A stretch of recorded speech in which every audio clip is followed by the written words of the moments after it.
Apple et Starlink viennent de frapper fort, mais vraiment très fort. Imaginez que votre iPhone peut maintenant se connecter au satellite pour envoyer des messages. Et même sans réseau mobile, c'est dingue. Est-ce que ça veut dire qu'on aura l'accès maintenant à l'internet mobile partout où on se trouve sur la planète Terre? Même en pleine forêt, en plein océan ou en plein désert? Dans cette vidéo, je vous dis tout en tant qu'ingénieur télécom. Mais bien avant de commencer, si ce type d'analyse t'intéresse, merci de liker la vidéo et de la partager. Ce serait super gentil de ta part. Et moi, ça m'aide énormément. Allez, let's go! Bon, commençons par le début. Starlink, c'est le projet de SpaceX qui permet de fournir l'Internet via les satellites en orbite basse. Contrairement aux satellites classiques, les satellites de Starlink sont très proches de la Terre, ce qui les permet d'ailleurs de fournir une connexion plus rapide avec moins de latence. Jusqu'ici, Starlink servait surtout pour l'Internet fixe. Et maintenant, ils veulent connecter tous les téléphones aux satellites. Pourquoi même ce partenariat avec Apple? Apple avait intégré auparavant la communication par satellite sur les iPhone 14. Mais cela était limité uniquement aux messages d'urgence. Là, avec Starlink et T-Mobile, les iPhones pourront envoyer des messages directement à partir des satellites et même sans le réseau mobile. Quand même, pour l'instant, ce n'est disponible uniquement aux États-Unis et c'est encore en test. Donc, pas de panique.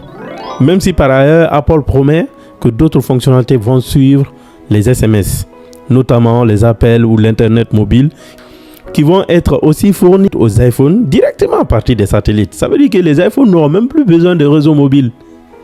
Alors, est-ce que ça veut dire qu'on aura tous maintenant le réseau mobile partout où on se trouve sur la planète Terre? Je dirais non, pas si vite, à cause des problèmes suivants.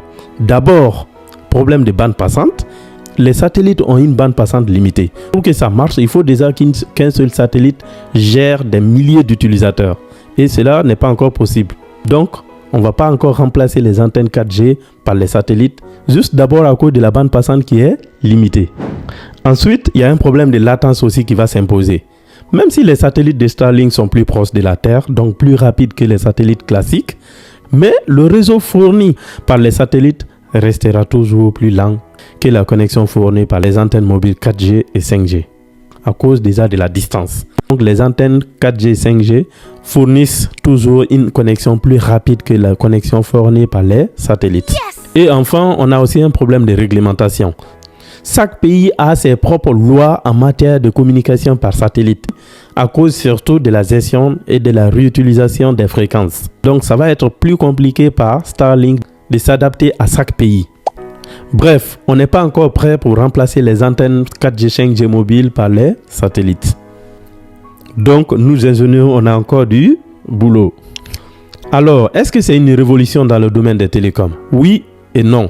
Oui, parce que c'est une technologie qui est géniale pour la gestion des cas d'urgence, pour aussi les pays les plus isolés où les infrastructures ne sont pas encore au rendez-vous, et surtout pour les zones très reculées qui n'ont jamais eu l'accès à l'Internet mobile.